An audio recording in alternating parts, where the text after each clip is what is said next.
کیمرې تصویر پکې داخل لو کنه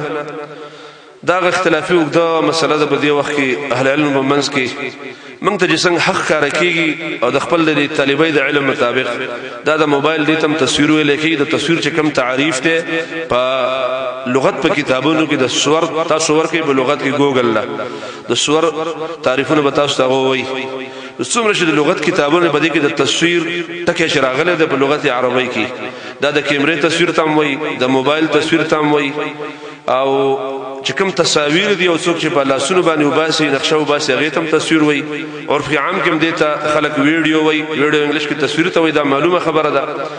دیو جنا دا تصویران ټول حرام دي باره کې د علماء راجح فتوا ده چې تصویر مسؤل استل بغیر د ضرورت نه یو هغه ضرورت چې سره سعودي عرب ته پاسپورت لپاره تصویر ده شناختی کارت کې تصویر ده پروپو کې تصویر ده یا د امتحاني حالونو کې چې کوم تصاویر حکومت او د ګورنمنت تعلیمي اصولو کې غواړي دا ته مستثنا دي ځکه دا شریعت نه مستثنا کړي خو زمونږ ضرورت د الضرورات تبيح المحظورات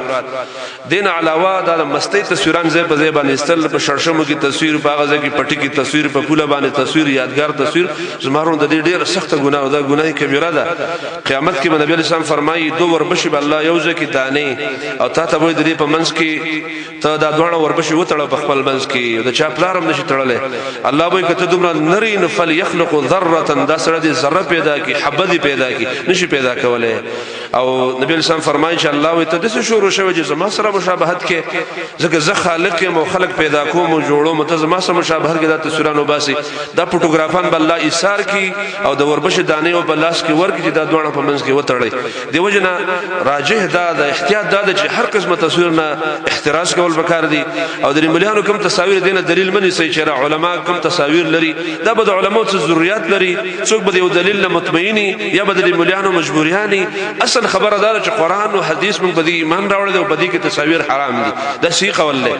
او د علماء چې کوم حق دعوت دغه به منی او چې کوم خطا خبره او یا خطا فعل د دې باندې موږ مکلف نه یو دا غینه ان شاء الله ځان ساتو تصویر علی الاطلاق ناروا ده او دا غینه ځان ساتل پکار دي د تعویلات ضرورت هم نشته